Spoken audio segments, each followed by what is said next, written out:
जय हिंद साथियों, मैं देवेंद्र कुमार और स्वागत करता हूं अपने YouTube channel Devendra study IQ पर। तो साथियों, आज का ये हमारा GS प्रैक्टिस सेट 3 है, जो कि आपकी SSC GD को ध्यान में रखते हुए तैयार किया गया है। साथियों, अगर आप इस पर SSC GD का पेपर देने वाले हैं तो ये आपके लिए बहुत ही महत्वपूर्ण प्रैक्टिस सेट साबित हो सकता है। साथियों, बिना देरी करते हुए हम करते हैं वीडियो को शुरू। और हाँ, उससे पहले हमारे चैनल पर अगर नए हो तो चैनल को सब्सक्राइब करें, बेल आइकन को भी प्रेस कर लें और वीडियो को भी लाइक कर लें। तो साथियों, करते हैं वीडियो को शुरू। देखते हैं हम पहला क्वेश्चन।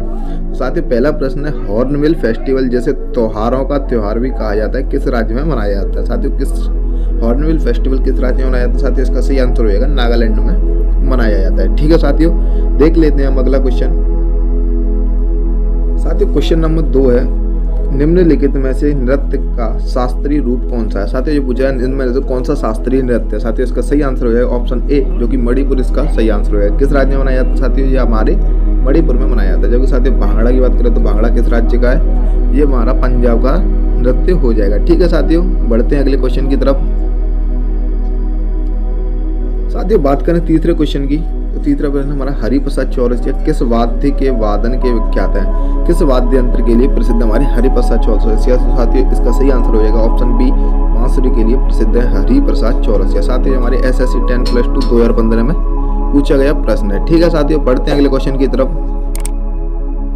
साथियों, बात करें क्वेश्चन नंबर 4 की, तो ये पूछा गया है, गुरु गोपीनाथ प्रतिपादक थे, इसमें से किस कला से गोपीनाथ प्रतिपादक थे? तो साथियों, इसका सही आंसर हो जाएगा किससे थे? हमारे कथकली के प्रतिपादक थे। कौन थे साथियों? गुरु गोपीनाथ इसके प्रतिपादक थे। साथियों, हमारे SSC FCA 2012 में पूछा गया क्वेश्चन है। ठीक है साथियों, बात करें हमारा कथक कहाँ का नृत्य है? साथियों, ये यूपी का है, जबकि भरतनाट्यम साथियों हमारे कहाँ का है? तमिलनाडु का नृत्य है। ठीक है साथियों, बढ़ते हैं अगले क्वेश्चन की तरफ। साथियों, 5वां क्वेश्चन है,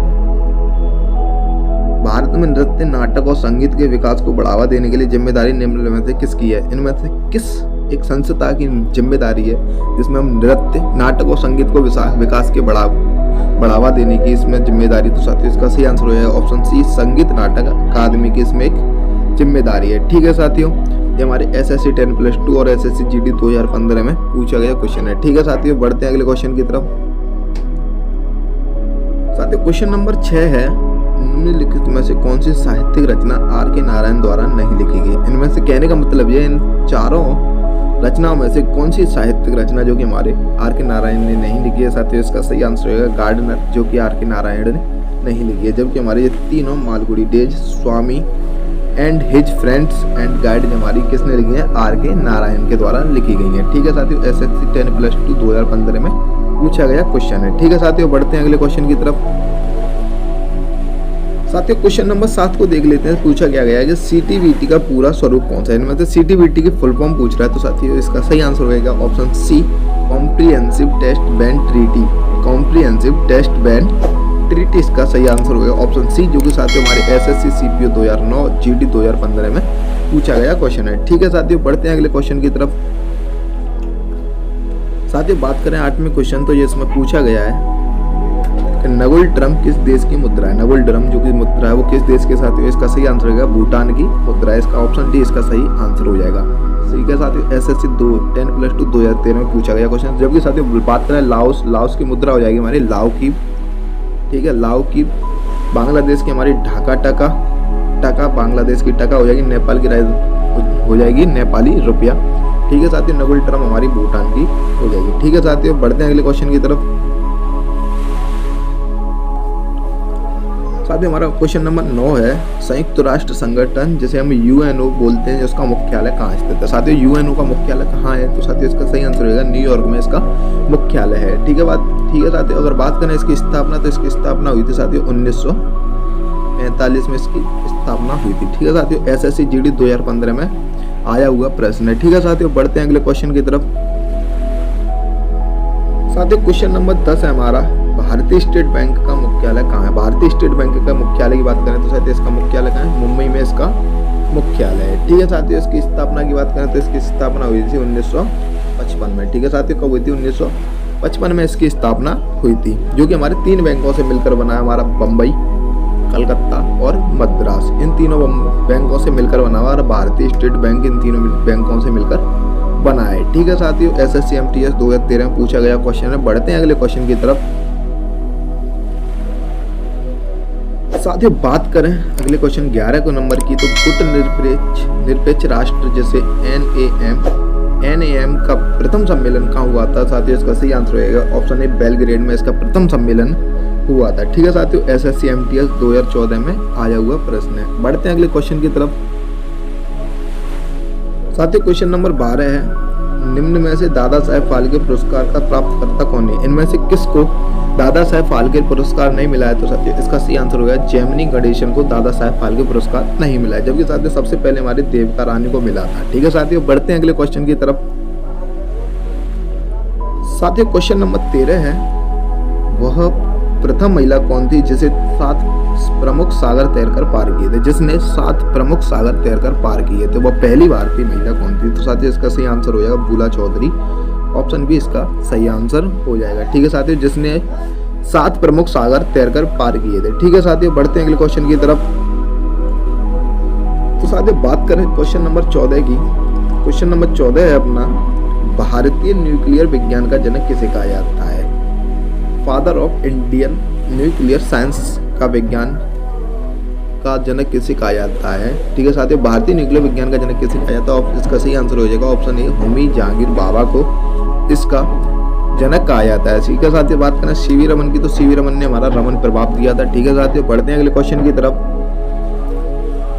देख लेते हैं साथियों क्वेश्चन नंबर 15, तो जिसमें पूछा गया है विश्व का एकमात्र तैरता हुआ राष्ट्रीय उद्यान केवल लामजाओ कहाँ पर स्थित है? साथियों ये पूछ रहा है विश्व का एकमात्र तैरता हुआ राष्ट्रीय पार्क है जो कि नेशनल पार्क बोलते हैं, वो केवल लामजाओ कहाँ पर स्थित है? साथियों इसका सही आंसर हो जाएगा मणिपुर में स्थित है। जो कि साथियों बात करें ये किस नदी पर? ये हमारे लोकटक झील पर स्थित है। किस पर है साथियों? लोकटक झील पर स्थित है। ठीक है साथियों, केवल लामजाओ हमारे लोकटक झील जो कि मणिपुर में स्थित है। SSC 10+2 2013 में आया हुआ क्वेश्चन है। ठीक है साथियों, बढ़ते हैं अगले क्वेश्चन की तरफ।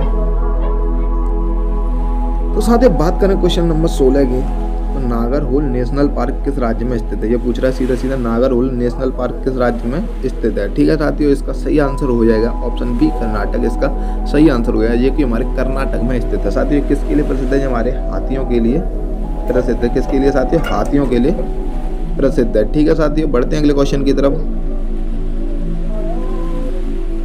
साथियों बात करें क्वेश्चन नंबर 17 की, तो क्वेश्चन नंबर 17 हमारा काजीरंगा राष्ट्रीय उद्यान किसके लिए प्रसिद्ध है? जो कि काजीरंगा नेशनल पार्क है वो किसके लिए प्रसिद्ध है? साथियों इसका सही आंसर हो जाएगा ऑप्शन ए, जो कि गैंडा के लिए प्रसिद्ध है। ठीक है साथियों, अभी हमने हाथी के लिए पढ़ा था, कहाँ पर है? नागरहोल में स्थित है, जो कि हमारे SSC grade C and D 2014 में आया हुआ क्वेश्चन है। बढ़ते हैं अगले क्वेश्चन की तरफ। क्वेश्चन नंबर 18 है, सतपुड़ा और विंध्य के बीच में से कौन सी नदी बहती है? जो कि सतपुड़ा पहाड़ी और विंध्याचल पहाड़ी के बीच में से कौन सी नदी बहती है? साथियों इसका सही आंसर हो जाएगा ऑप्शन डी, जो कि नर्मदा हमारी बहती है। कहाँ पर है साथियों? मध्य प्रदेश में बहती है। ठीक है साथियों, जो कि SSC 10+2 2012 में आया हुआ क्वेश्चन है। बढ़ते हैं अगले प्रश्न की तरफ। क्वेश्चन नंबर 19 है साथियों, किस अनुच्छेद के अनुसार राज्य विधान परिषद बनाई या समाप्त की जा सकती है? जो कि हमारी विधान परिषद है, कौन से आर्टिकल के तहत या तो बनाई जा सकती है या फिर समाप्त की जा सकती है? इसका सही आंसर हो जाएगा साथियों ऑप्शन डी, 169 के तहत हम राज्य विधान परिषद को बना भी सकते हैं और समाप्त भी कर सकते हैं, जो कि हमारे SSC 10+2 2015 में आया हुआ प्रश्न है। बढ़ते हैं अगले प्रश्न की तरफ। साथियों क्वेश्चन नंबर 20, जिसमें भारत का दूसरा मुख्य निर्वाचन आयुक्त कौन था? भारत का दूसरा निर्वाचन आयुक्त कौन था? तो साथियों इसका सही आंसर होगा ऑप्शन सी, KVK सुंदरम इसके निर्वाचन आयुक्त थे। कौन से साथियों? दूसरे निर्वाचन आयुक्त थे। जबकि पहले बात करें तो साथियों सुकुमार सेन हमारे पहले निर्वाचन आयुक्त थे। बढ़ते हैं अगले क्वेश्चन की तरफ। साथियों क्वेश्चन नंबर 21, अभियुक्त को नमूना हस्ताक्षर करने के लिए बाध्य करना या माना जाता है? अभियुक्त को नमूना हस्ताक्षर करने के लिए बाध्य करना या माना जाता है? तो साथियों इसमें किस में माना जाता है? हमारा वैयक्तिक स्वतंत्रता के अधिकार का उल्लंघन करने पर उसको बाध्य माना जाता है। ठीक है साथियों, जो कि हमारे SSC grade C and D 2014 में आया हुआ प्रश्न है। बढ़ते हैं अगले क्वेश्चन की तरफ। साथियों question number 22, Pitt's India act के अंतर्गत निम्न में से किसे स्थापित किया गया? जो कि पिट्स इंडिया एक्ट जो कि हमारे भारत में लाया गया था, तब इसके अंतर्गत क्या स्थापित किया गया था? साथियों इसके अंतर्गत नियंत्रण बोर्ड, ऑप्शन बी इसका सही आंसर हो जाएगा। ठीक है साथियों, जो कि हमारे SSC 10+2 2012 में आया हुआ क्वेश्चन है। बढ़ते हैं अगले प्रश्न की तरफ। क्वेश्चन नंबर 23 है साथियों, अंग्रेजों द्वारा निम्न में से किस क्रांतिकारी को फांसी की सजा दी गई थी? अंग्रेजों द्वारा निम्नलिखित में से किस क्रांतिकारी को फांसी की सजा दी गई थी? साथियों इसका सही आंसर होगा ऑप्शन सी, राजगुरु। हमारे 3 साथियों को फांसी की सजा दी गई थी, जिसमें राजगुरु, सुखदेव और हमारे कौन हो जाएंगे साथियों, भगत सिंह इसमें हो जाएंगे। ठीक है साथियों, बढ़ते हैं अगले क्वेश्चन की तरफ। साथियों क्वेश्चन नंबर 24 है हमारा, निम्न में से कौन सा उपन्यास भारत के स्वतंत्रता सेनानियों के लिए प्रेरणा का स्रोत बना है? जो कि प्रेरणा का स्रोत बना है साथियों, उसमें से कौन सा उपन्यास हो जाएगा? इसका आंसर हमारा हो जाएगा ऑप्शन बी, आनंद मठ हमारा इसका सही आंसर हो जाएगा, जो कि क्या हमारे भारत के स्वतंत्रता सेनानियों के लिए प्रेरणा का स्रोत बना गया था। ठीक है साथियों, जो कि हमारे SSC 10+2 2013 में आया हुआ क्वेश्चन है। बढ़ते हैं अगले लास्ट क्वेश्चन की तरफ।